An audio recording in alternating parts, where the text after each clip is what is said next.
Hey, everybody. Welcome again for another edition of the Livin The Dream podcast. This is a show that focuses on the great achievements of the graduates of the Dan Patrick School of Sportscasting in Full Sail University in Winter Park, Florida. My name is Rishi Barran, and joining me today is Mike Warren, who has done amazing things since graduating. He just wrapped up his first year as the play-by-play guy for the Trenton Thunder in minor league baseball. He's also the director of broadcast and media relations for the Thunder. He's joining us from Yardley, Pennsylvania. Mike, thanks for spending some time with us today.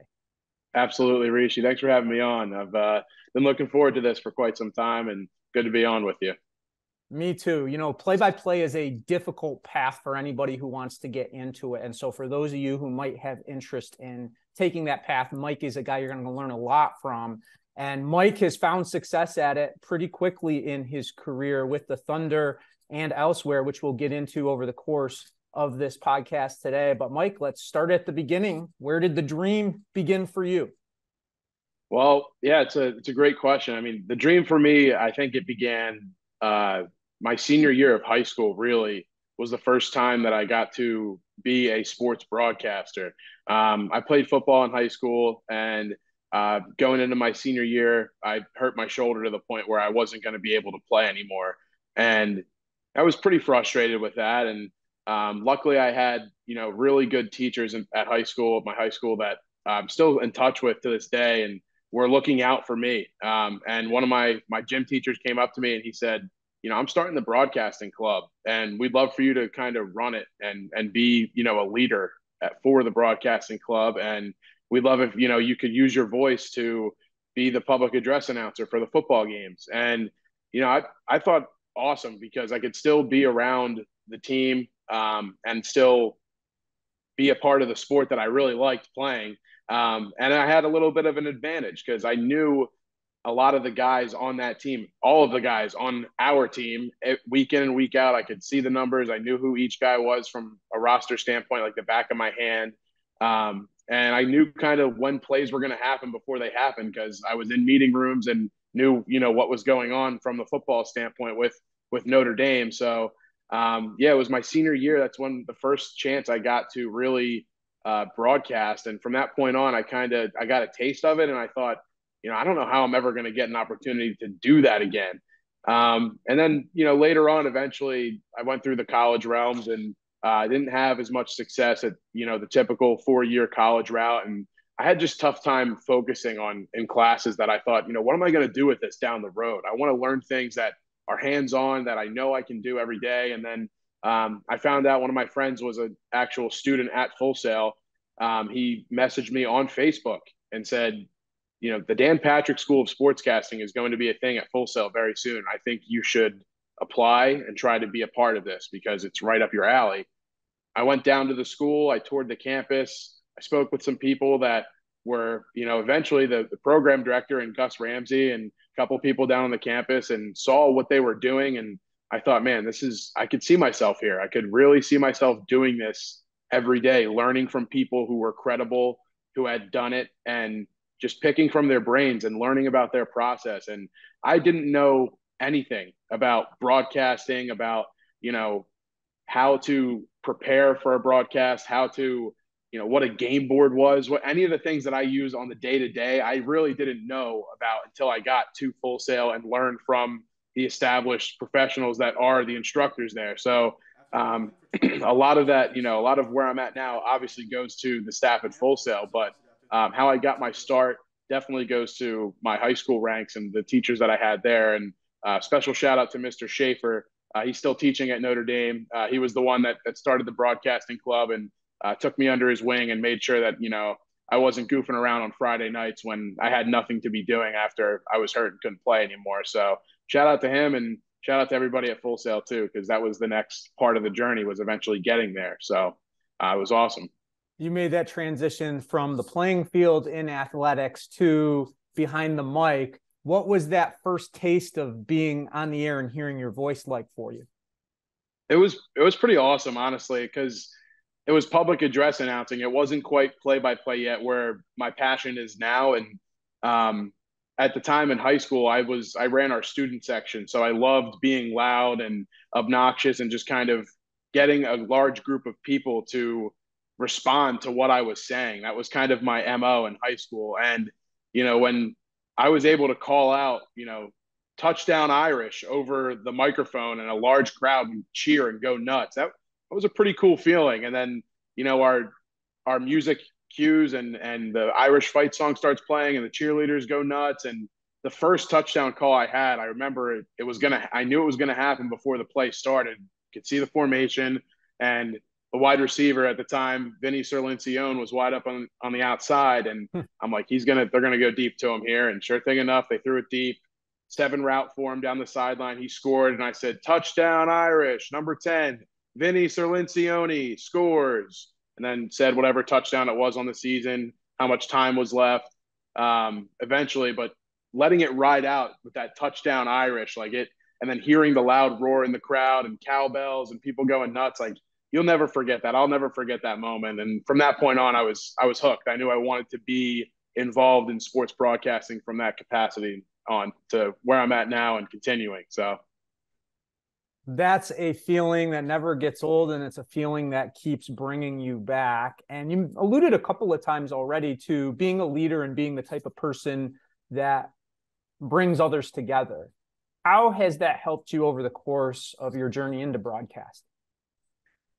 Great question. So I think just overall, my background in playing sports, and I give a large credit to my parents for, my dad was never my coach growing up. 1 year, my dad was my coach in baseball, and he was my hitting coach. And it was a great year. Don't get me wrong, but it was weird for me because I always sought out and I learned from people that weren't my parents better.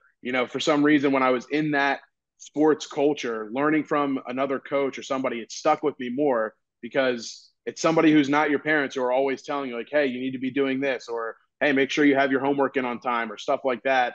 Something with having other parents coaching me was a big learning experience for me, and it helped mold me into who I am because I'm able to take, criticism and constructive criticism a lot better. I'm able to adapt, and, being a leader to me, I feel like that's kind of, I didn't learn that. I feel like that's always just kind of come naturally, and not to, toot my own horn or anything, but I like to bring a positive attitude, and people naturally flock to positivity, and they like being around optimism and positivity and encouragement. And those are things that I'm always kind of priding myself on. I'm trying to be energetic. I'm trying to be upbeat.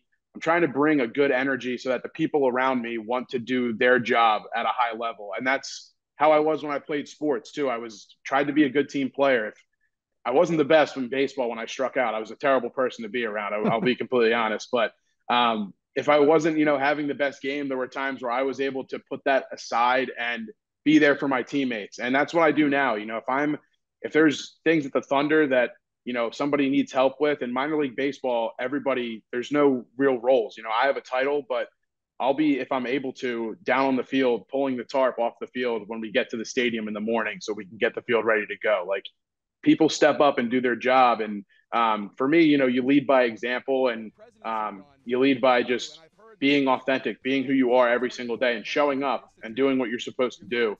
And so for me, playing sports as a kid and being coached by other parents that weren't my parents helped me learn, hey, some people aren't always going to agree with what you're doing, and they're going to coach you and try to help you because they care about you. They're not going to, if they didn't care, they wouldn't say anything to you.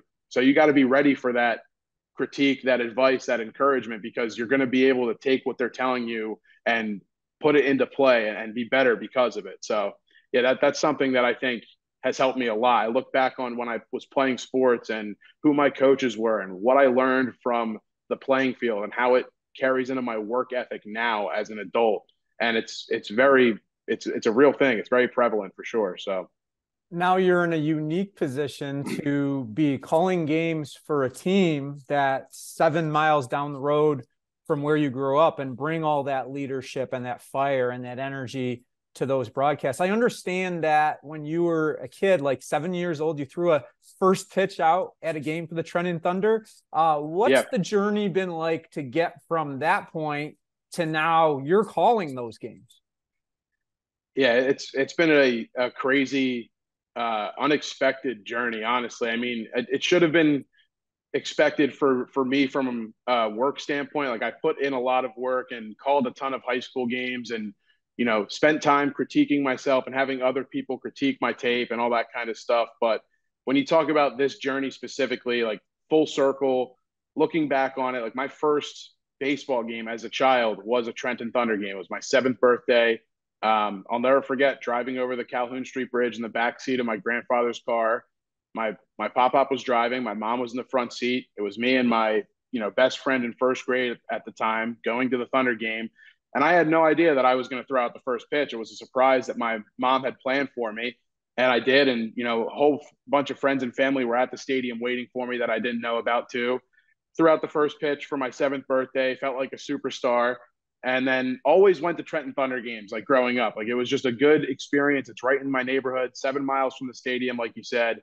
And then to have this opportunity now, I remember my first broadcast this season with them and sitting in the booth. And I mean, I walk in every day to the Tom McCarthy radio booth. Like he's the voice of the Philadelphia Phillies. He started at the Trenton Thunder. He had my position, director of media relations and broadcast, and eventually was an assistant general manager for this team. Like he knows what it takes, and just being in that booth every single game, every night. I mean, man, it brings chills to me right now. Like I can't believe I'm at where I'm at, and I have so many people to thank, and it all happened so quickly this spring and into this summer. And Greg Caserta, who was the voice of the Thunder before me, he is very good friends with a colleague of mine at WBCB and Keith Noonan. And the Thunder were in a spot where they were looking for a local broadcaster. And Greg said, I have a couple in mind, but they're occupied. And Keith referred me to Greg. And then me and Greg had always been in contact on social media, but never really met. And me and him talked on the phone, and we spoke a couple times. And from that point on, it was kind of history. The Thunder called me a couple weeks later and were like, "Hey, let's talk. We'd love to bring you in for an interview and talk about things and get to know you." And so I've, Greg Caserta, I thank him.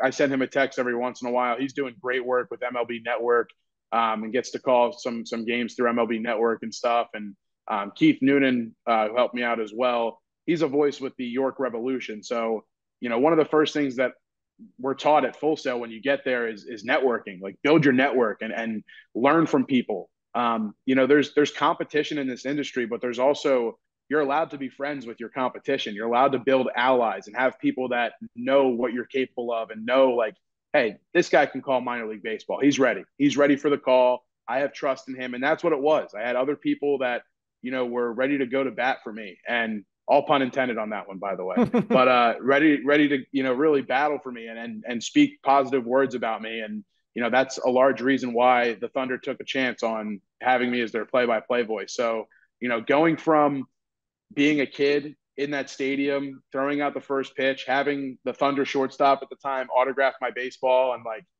from that to watching the game every single night from behind home plate in the radio booth. I mean, it's been a dream come true. I've said it to multiple people. It's truly been a dream come true. And I'm just, forever grateful to Greg, to Keith, to Jeff Hurley and John Bodner, the president and GM of the Thunder, for taking a chance on a local broadcaster with big dreams. And just knowing, that they were going to get my best effort every single day. That's everything you're going to get from me. That I'm a big Philadelphia Eagles fan, and as is Jeff Hurley. I learned, the president of the Thunder. And in my interview, my sit down with him, he was like, who are some of your favorite athletes or inspirations? And I said, Brian Dawkins is one of my favorite, just overall people of all time, athlete, person.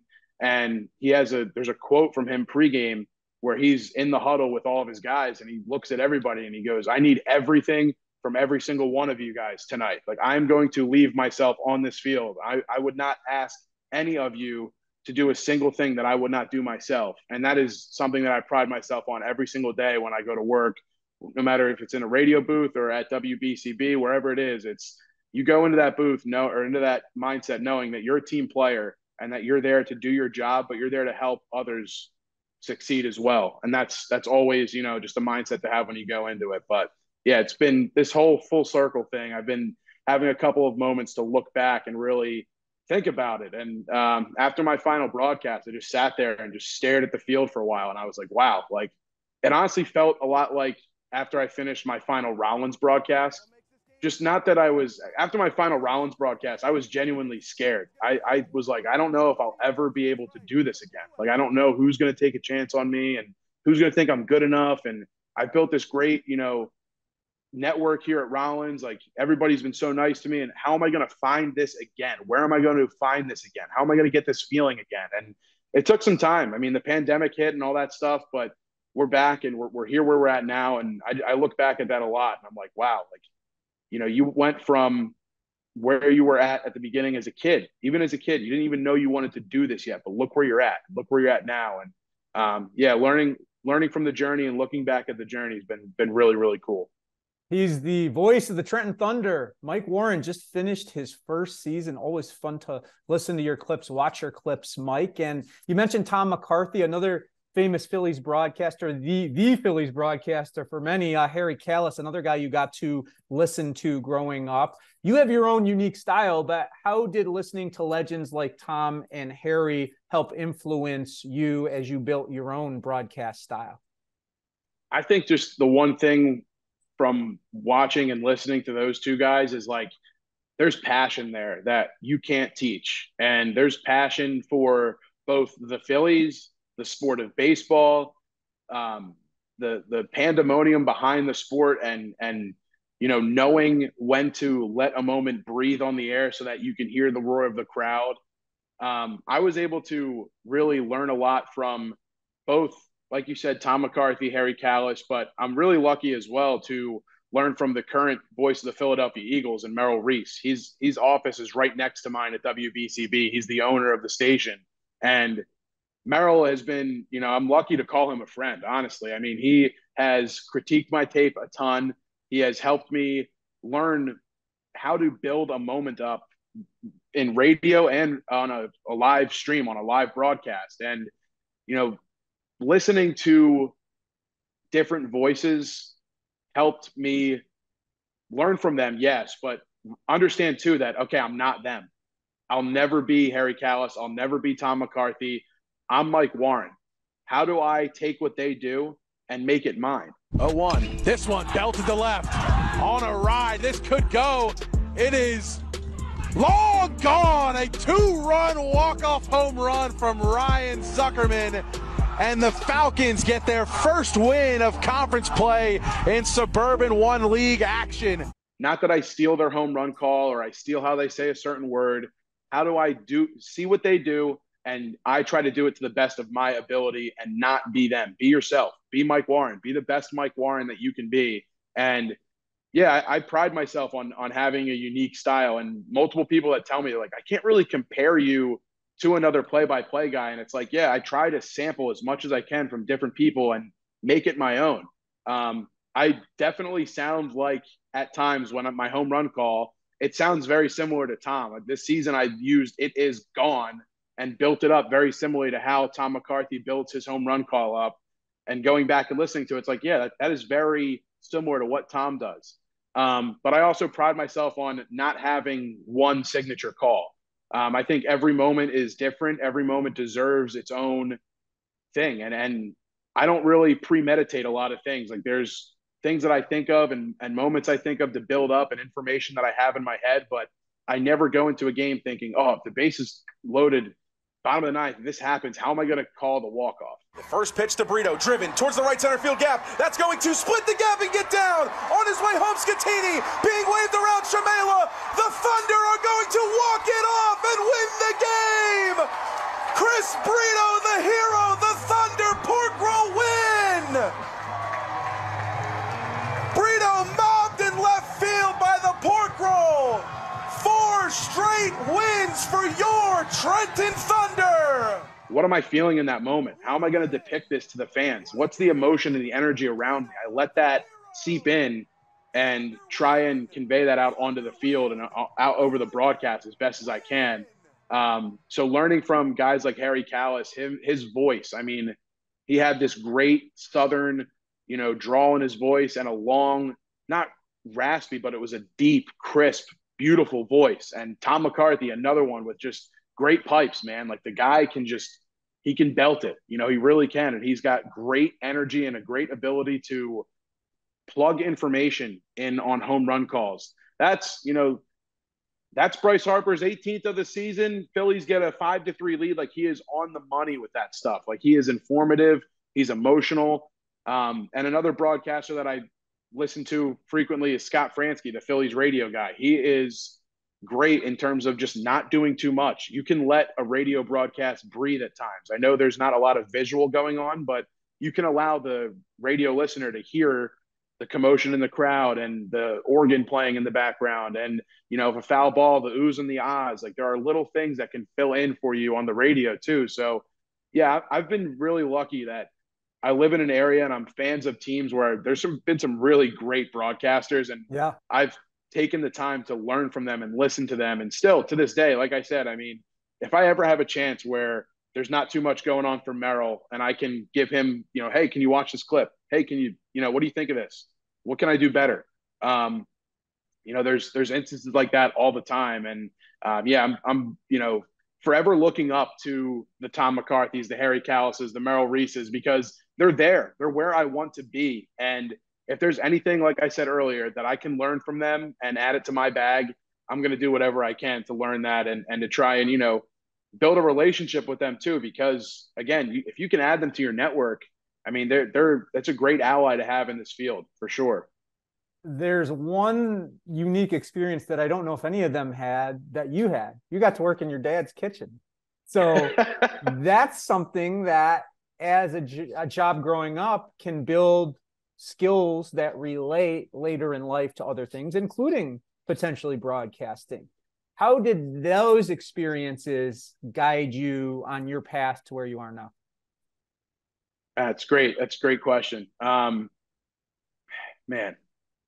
working for my dad was, you know, I'm trying not to get emotional because, I mean, my dad, he's the reason I'm at where I'm at, man. Like, a lot of really great work ethic instilled into me from working with him.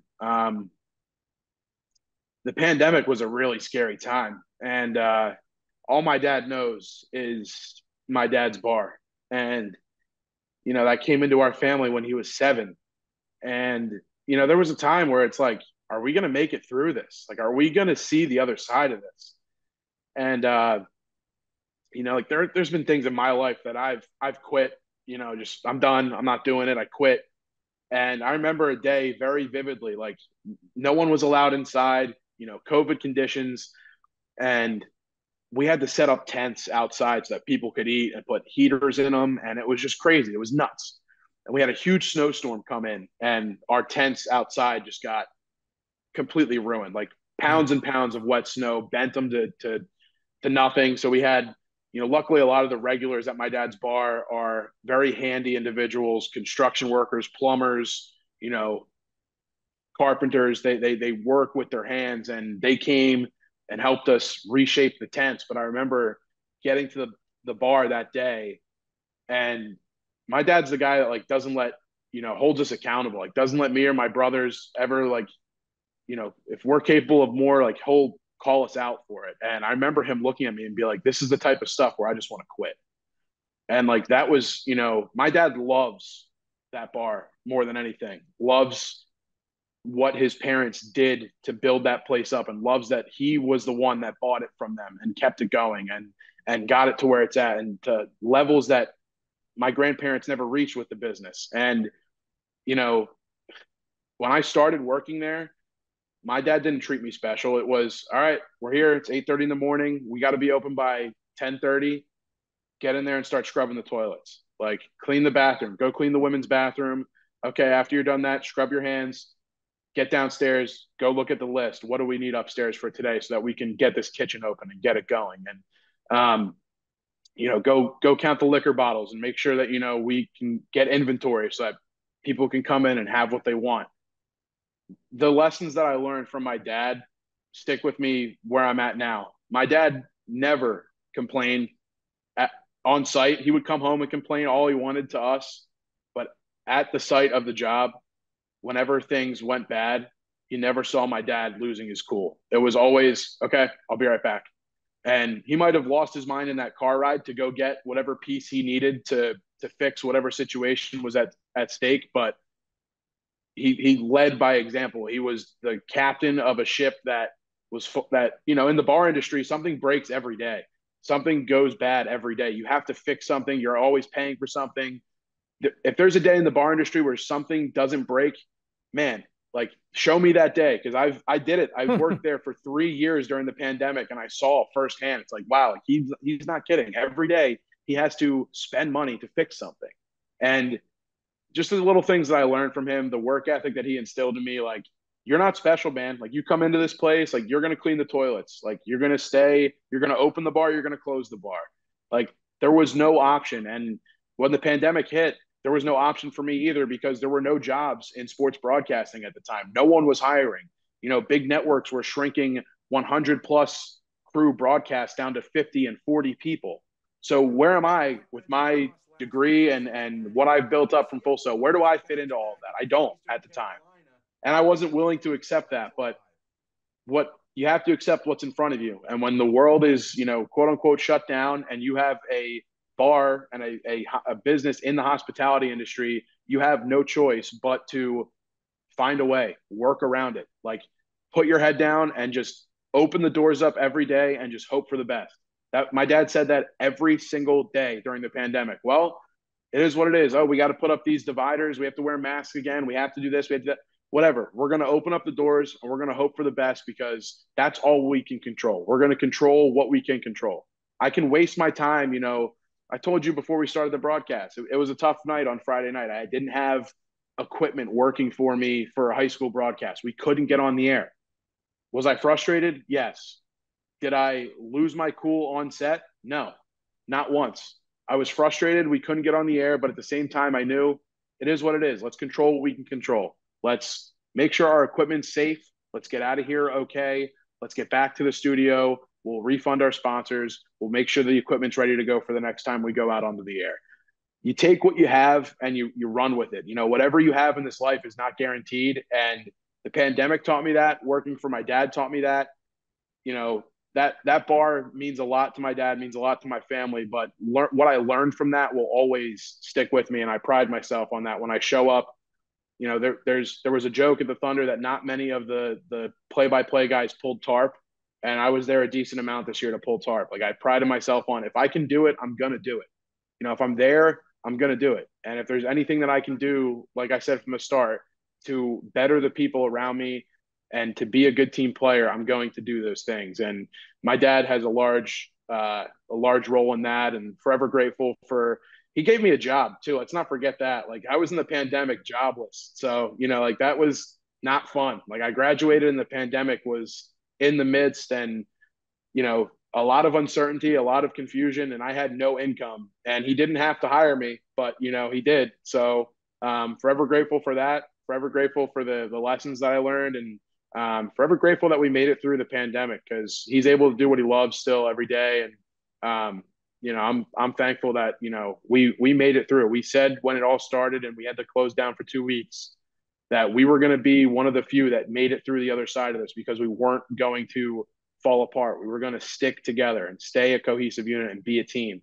And we did that from a family standpoint, from a business standpoint, from the whole way through. And that's, I'll always remember that. And that's something I carry myself in. If I can get through a pandemic with my family and a business, and, all the crazy restrictions and all the crazy things that life threw at us for that 3-year period, I can get through anything that happens on a broadcast setting where, it kind of ruffles my feathers a little bit, but we can work through it. We can figure it out. So I'm seeing this image of Forrest Gump on his shrimping boat, making it through, and everybody else was having trouble. That's you and your family finding a way, sticking together, getting it done however it needs to get done. And now you've brought that attitude with you into the broadcast industry. And as you mentioned before, key part of that was coming to us, Full Sail University. What was your mentality when you showed up about what you wanted to get out of that experience? So when I got to Full Sail, one, it was the first time that I was really living on my own. Not that I was babied, but I went to community college. for the most part before I went to Full Sail, so was living at home the whole time. I never really took a chance on myself like I did when I went to Full Sail. So my mindset going into it was, this is you. Like, you took out all of this money for loans and, to get your apartment down here and to figure this out. You wanted this. This is what you said you wanted. This is the dream, the life that you wanted to build. You better do it, because if you're not going to do it, no one's going to do it for you. And then you're going to be living your life in debt. And I know it's drastic, but like, that was the mindset I truly had. Was, you took this risk on yourself, you better double down and you better deliver, because everybody around you is looking at you like, is he going to quit again? Is he going to really follow through with this? Is he going to do what he said he was going to do? And that, as much as that kind of bothered me, in a sense that my family was, they were looking for me at the beginning to like kind of cower and be scared. And I was, but I couldn't show that. And my mindset going into the program was, man up and learn as much as you can. Like, I knew that everybody that went to the Dan Patrick School of Sportscasting, especially in the very early stages, was on air predicated. They want to be on the air. Everybody wants to be on the air. Who wouldn't want to be on the air? It's great. It's awesome. Everyone knows your name. You're in bright lights. You can get, all these sponsorship deals, and there's a bunch of opportunity when you're on the air. No doubt about it. But I knew that with wanting to be on the air comes sort of an ego. And, people think that, oh, well, I was on the air in high school. I'm just going to come here and I'll be on the air. I'll be the guy. I'm already the guy. I'm going to stay being the guy. And my mindset was, I need to learn everything that goes into a broadcast. I know that if somebody were to hand me a microphone and were to be like, hey, you're on this game tomorrow, that I could probably do it, but I couldn't do it at a high level and do it at a level that I could put my name on it and be like, hey, look at this. Like, look what I did. My mindset was really to learn from not just the instructors, the credible individuals, but learn from the people around me. Learn from, the Chris Burnses and the Carly Fords and, the Clay Schragers and the Carson Farrells. Like, learn from those individuals and what are they passionate about and how do they go about getting there every single day. For me, like, I learned a lot from Burns on how did he prepare for a game, and you as well in your class and Mac McDonald's classes, like the seminars that we had, learning how to prepare for a game and the production stuff. That was the one thing I knew that I had the passion for the on air. I wanted to challenge myself and learn as much on the production side of things so that I could be that well-rounded. So that my goal was, when I left there, nobody can deny me a job. I could work in production. It might not be the thing that I want to do, but I know that I'm credible and I can do it, and I can hold my own in a production room if I have to.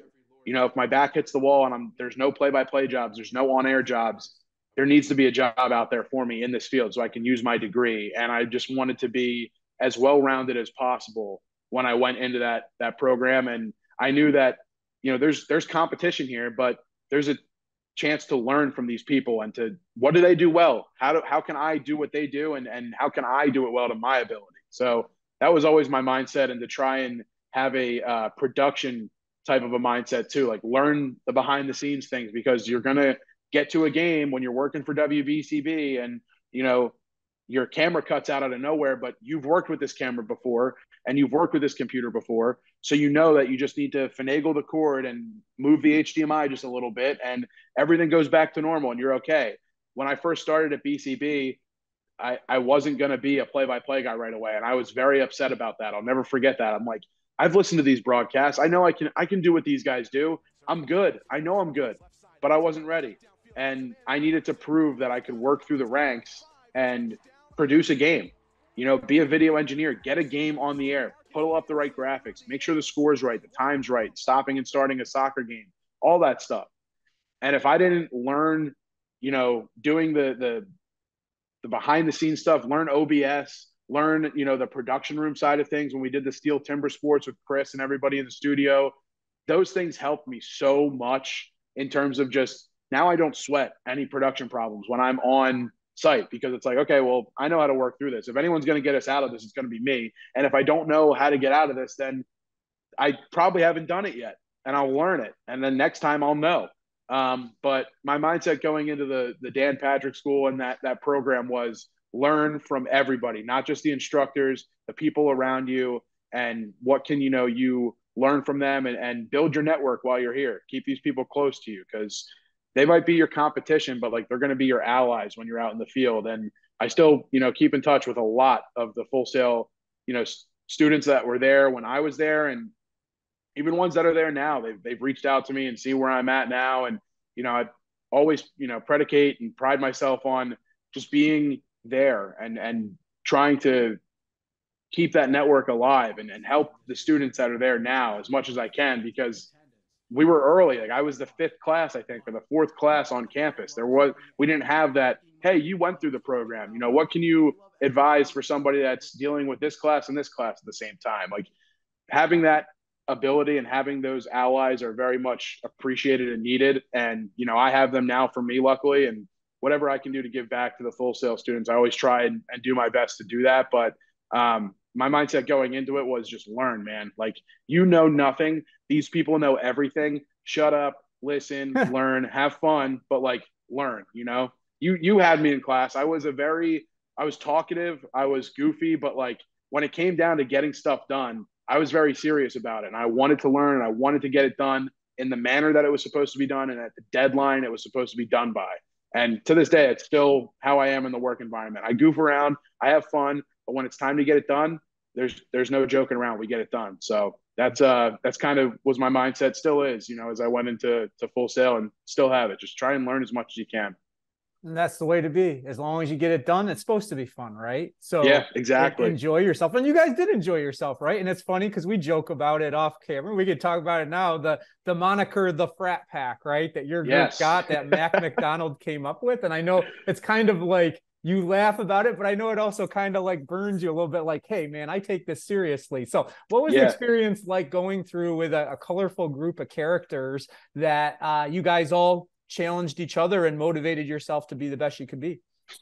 It was a great group. It was a good mix. You had people that were passionate, fiery, and very sports driven. Obviously, we're in this program, we all love sports, and everybody loved it from a different advantage. Some people loved college, some people loved wrestling, but the one thing that we all had in common was, we joked around and we razzed each other, and we were very fraternal in how we acted, in both in a classroom and out of a classroom together. But we were each other's allies. We helped each other. We were a network, and we still are. We still keep in touch, very close. Still have a group chat that we are very active in every single day. Oh, wow. But the big thing was, no one's going through this alone. Like there was many a time where Gus would come into our class and like, hey, glad you guys are having fun, but like, remember that you guys are supposed to be each other's competition and all this. Like there's supposed to be a standard here. So, have fun, like help each other out like you have been, but like you're supposed to level each other up. And wasn't long after that, and long after a couple of the talks that, Matt gave us too, that the potential that's in this room and the talent that's in this room, fun times are fun times. But like when it comes down to getting the work done, it was a hold it to you type of mentality. It was, hey man, like you're not being the one guy that shows up to class and doesn't have their stuff together, because it makes all of us look bad. Like you need to have your stuff together and just push through and get it done. But that mindset, I mean, I loved being in a group of people that they were funny, like I said, but they were all driven. Like everybody had a goal while they were there. Noah and Will, they were two of my closest friends. I still talk to them every single day. But Cole Fewen, a great cinematographer and somebody that can edit video like with his eyes closed, like came into the program with that ability and was a huge helper for all of us that weren't as tech savvy with Adobe at first, but he was. And, he was able to communicate things in a very easy way to handle, so that, guys like myself and Will, we learned how to edit quick and how to make cool transitions and make our video take that next step. There were things from, an on-air talent perspective too, that our group had. We had a lot of guys that wanted to be on the air, and we all weren't afraid to be like, hey, why'd you say that way? Why'd you move your hands or sway side to side so much during that stand-up? Like what? It was a joking and at times could be a cruel way to call each other out, because we were, like you said, the frat pack, and we would razz one another and not haze each other, but razz one another and, joke around. But at the same time, the message was clear. It was, we know what you're capable of. We know, what you can do. So why aren't you doing it? Just do it. Like, no need to be nervous. No need to joke around. Like, just when it's time to execute, do it, get your stuff done. And, we had a lot of fun. We really did. We had a great time joking around. And, there were times where we had to, be put in our place and be like, hey man, like, this is not the normal college experience. Like, you're here at this is a accelerated degree program. Learn from established professionals and leave here ready to work. Like, that's not, most four-year universities don't have you ready to do that. And the Dan Patrick School did. And as much as we goofed around and as much as it might have seemed like, times it wasn't clicking, I feel like by the final week and 2 weeks of that class, things hit stride and we were able to show and prove like, hey, we can execute at this level. We know how to, do a stand up and put a whole 12-minute show together and have, our rundown look the right way and import our elements the right way so that, Chris isn't pulling his hair out in the studio and stuff like that. Like, there were things that it elevated everybody to their game. And I always, not that I looked at myself as the leader of it all, but I tried my best to put out that good effort forward where it's like, hey man, don't just half-ass it. Like, don't just get it done just to meet the deadline, because people are going to watch this. Like, people are going to see this and they're going to be like, oh, like, you're going to school for this. So you want to be the best at it by the time you leave. So that it's like, oh, like, he's a pro. He's not a rookie. He's not somebody that needs a chance. Like, he worked on a TV set for 2 years at his college. Like, he knows what television and what broadcasting takes. We're going to hire this guy.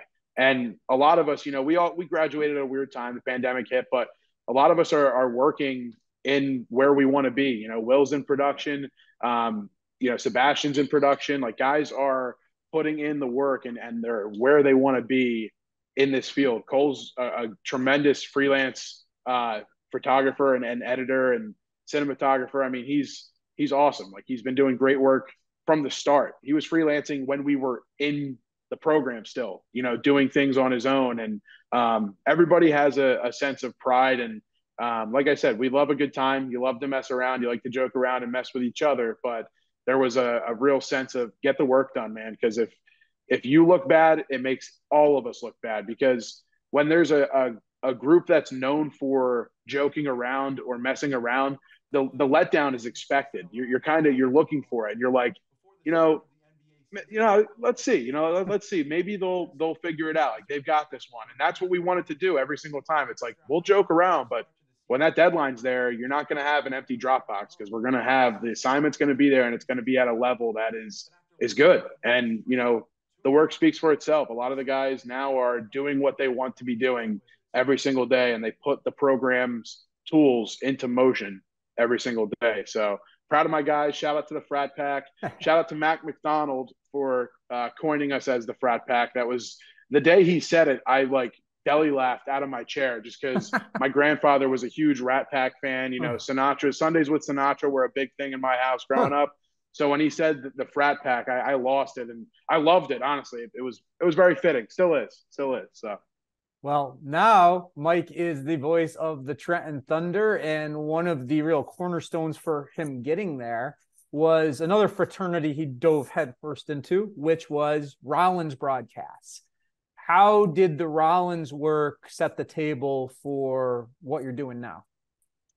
Yeah, it really did. I mean, in terms of setting the table, like that was where I learned how to prepare for a broadcast. That was, I remember the first seminar that we had, you and Mac ran it, and it was before Jeff Radcliffe had gotten there, which he still is the man and so great to learn from. But I remember being in that seminar, and I remember you showing us what game board should look like and what you can fit in a game board and how you can utilize that to make it just your brain on a piece of paper. Essentially everything that you need to know or can rely on is down there at your fingertips. And I remember being just fascinated with how a basketball game board could work. Cause when, it first opened up, when I was first getting down there, it was basketball season. So myself. I think the first broadcast I did, it was myself. I was on color commentary. Adrian Donnelly was on play-by-play, and our sideline reporter was Tyler Bronski, which ended up being the same crew that was on for the game when Dan came to town, which was awesome. And still to this day, I tell people about and still hang my hat on being one of the three that shared a broadcast booth with Dan Patrick, because he's never done it with anybody else for a sporting event. So got to, make sure you have that. But can I touch on that for just a second? So sure, yeah. I mean, you were pretty early in the program when Gus chose you as you and Adrian to be with him. What was that experience like for you? Yeah, that was really cool too. I remember the tryout for the Rollins broadcasts and finding out through the email it was the Michigan game, 2018 championship with Michigan against Villanova, the game where Dante DiVincenzo went off. And I knew that Villanova team very well because I grew up in Yardley, Bucks County kid. Ryan Archidiacono, who had played on that team before, my brother grew up playing against him.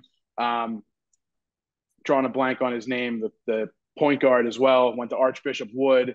Colin Gillespie, there we go. Yeah, sorry. The Italian last names, they get to you.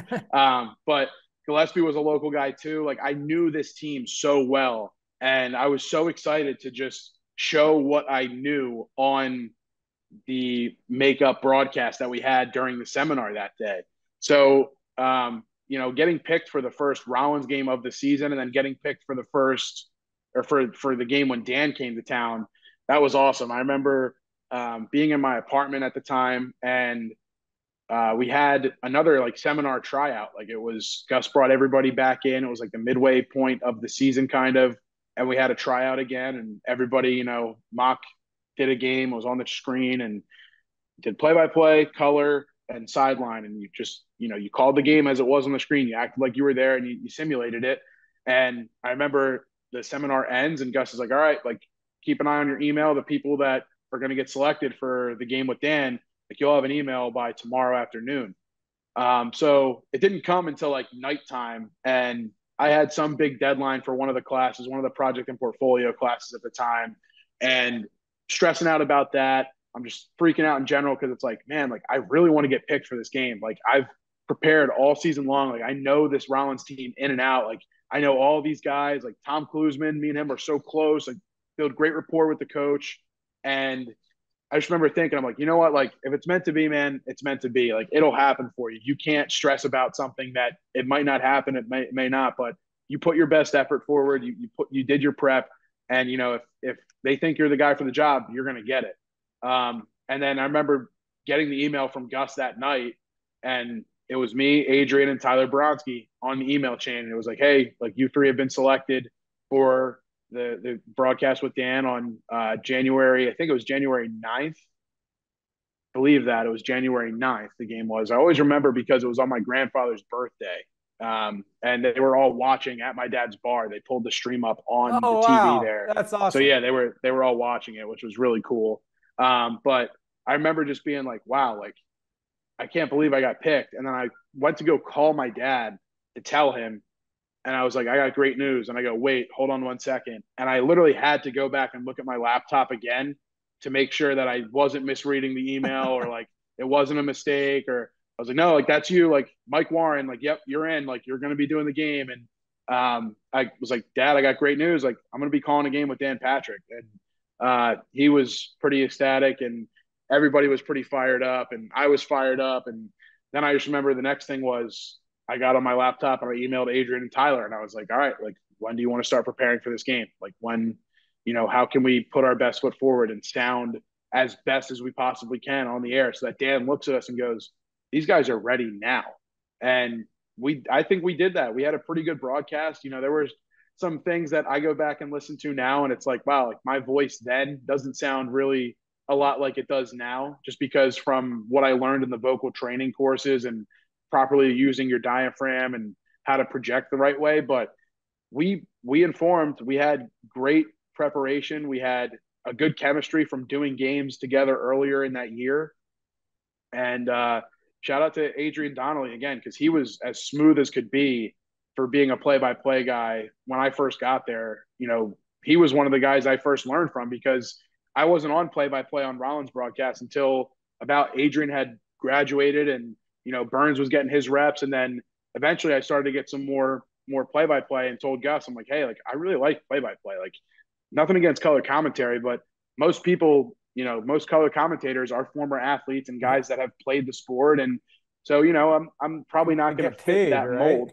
Right. Yeah. So I'm like, let me get some more chances at this play-by-play. I like this stuff. And it was the equivalent, I guess, to like my senior year at Full Sail, like the final go around with Rollins, the final full seasons with them, and the final like 6 months of me being on campus. And Gus essentially gave me every home Rollins men's basketball game. And that to me was like a huge message. It was like, you put the work in, like, this team in and out. Like, there's a reason you got more games than anybody else did in the program, because you put the work in. Hey, that's led to this, right? So now you're doing it full time. What's it like for you to live the dream now? Yeah, it's awesome, Rishi. Honestly, I take a step back when I can, pretty much every day. And I think about, where I started, where I came from, all the years before I figured out Full Sail was a thing, and, the frustration I had and never knowing if I was going to be able to do what I'm doing now and have the opportunity that I have now. And thinking back on, leaving Full Sail and the pandemic and not knowing if I'll ever get hired again, and that uncertainty, and just to be where I'm at now, like I think back all the time, and it's awesome to be able to say, like, I'm truly doing what I want to do every single day. I wake up every single day and it's like, it's exactly what Dan said. I get to go to work. I don't have to go to work. I get to go to work. And that's been the best part about this whole thing, is that I go to work at a baseball stadium that I grew up driving by and going to. And, I grew up, like, my brother pitched on that mound in high school. Like, there's just so many stories, like, left and right from that ballpark that, it's like a second family. And I was only there for a year, but the front office at the Thunder welcomed me with open arms, and the people that I worked with in, my portion of the creative content distribution for the Thunder, just tremendous people that I've worked with this year. And they made my life so much easier going into this whole thing, because, I got the job at the end of April. Like, it was the end of April, kind of like beginning of May.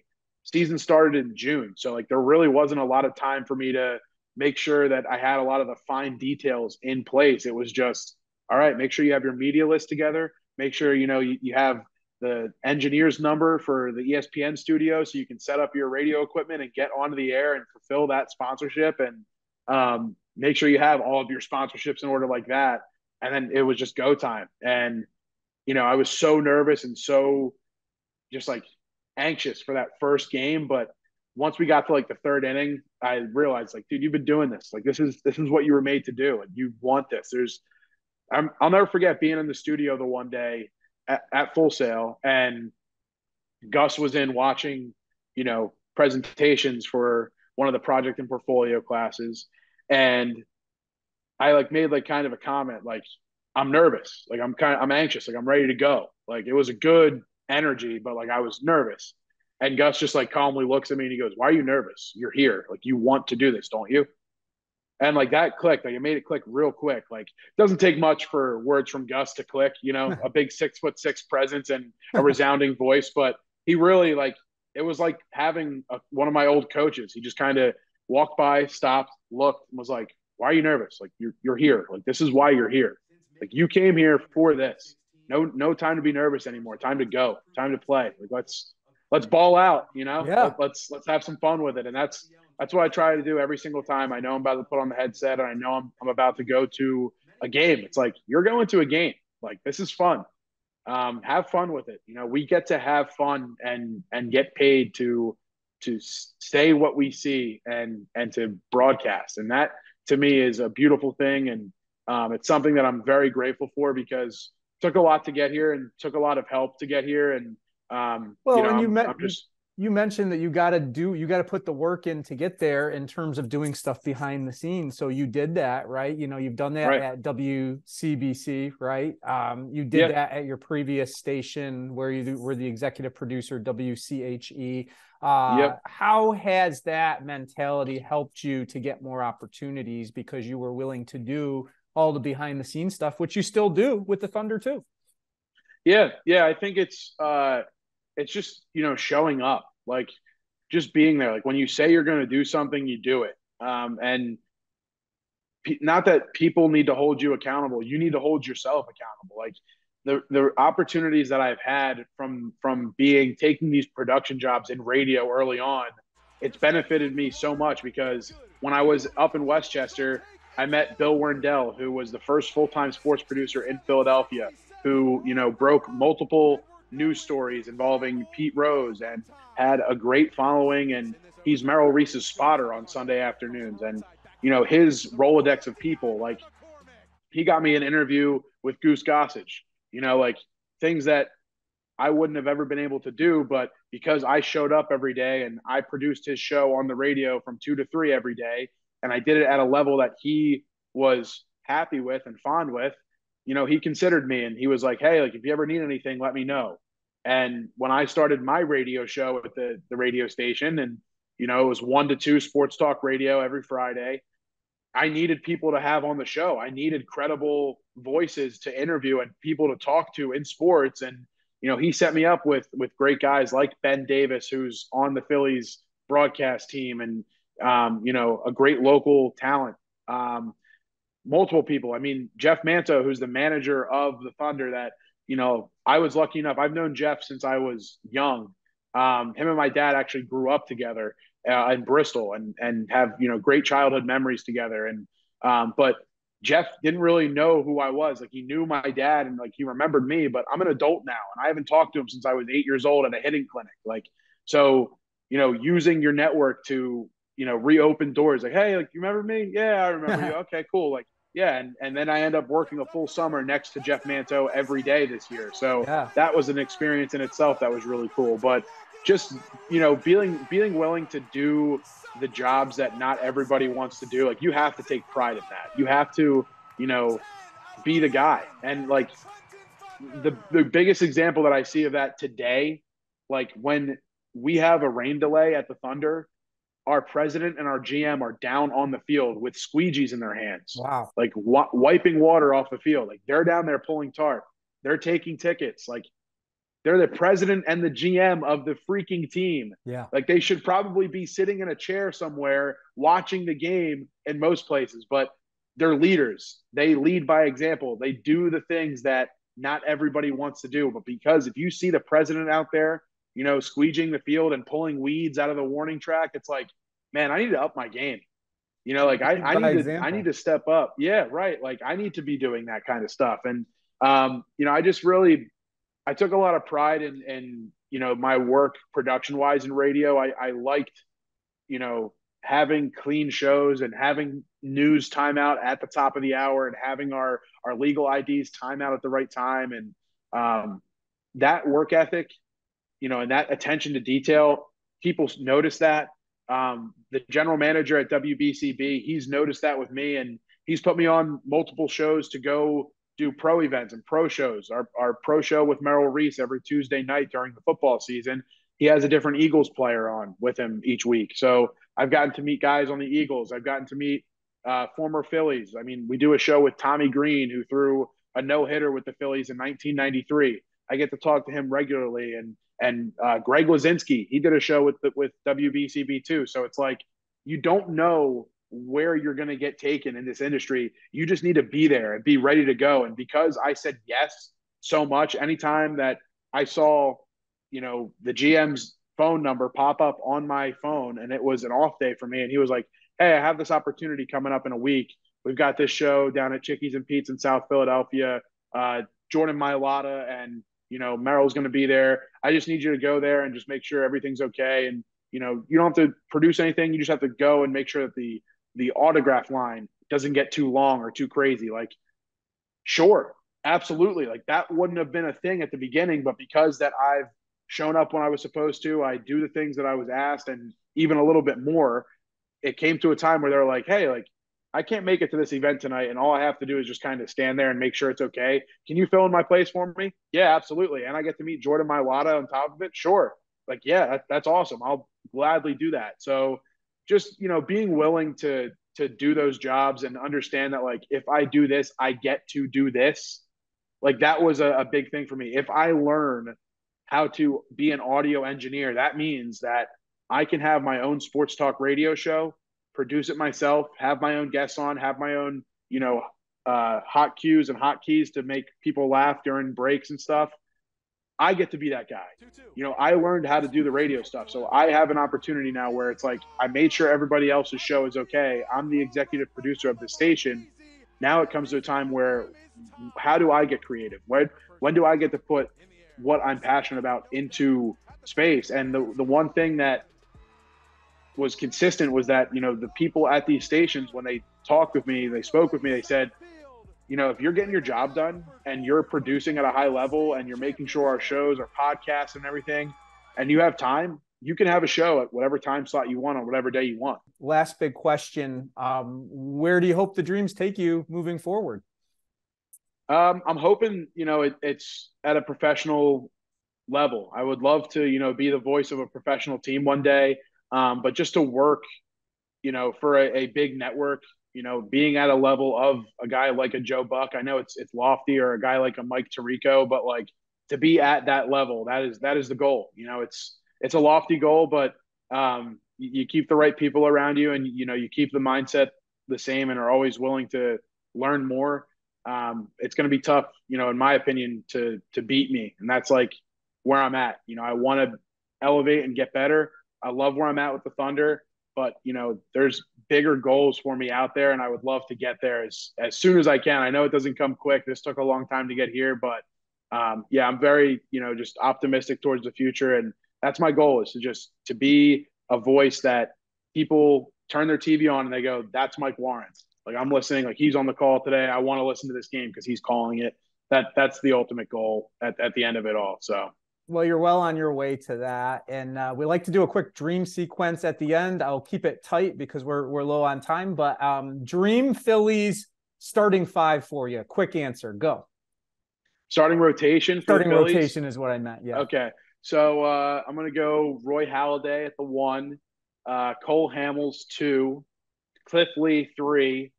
In the 4 spot, I'm going to go Steve Carlton. Yes, I know he's down on the order, and he's probably the best one out of all of them. And then the 5th pitcher is going to be, 5th pitcher. We'll put Tommy Green in there. I was hoping you would. You brought him up. Yeah. All right. Put T the Green in there. This is going to be sound a little weird, but you're probably going to get to the point where you get this. Dream Mike Warren bobblehead. What would it look like? They might give one of those away one of these days at the Thunder game. Yeah, we just gave a Tom McCarthy talking bobblehead away this year at a Thunder game, which was really cool. Dream bobblehead for me would probably be me either standing up behind a desk looking out onto a field with, the headset on, and probably me making one of my faces that I make during a passionate call where you can see my mouth is wide open. And I want it to be funny. I don't want it to be a serious bobblehead. So it'd probably be me with my mouth open and my face red and getting really excited for a call. So that would probably be the dream bobblehead. I love it. All right. Final advice. What advice do you have for our fellow watchers, listeners who are checking this out?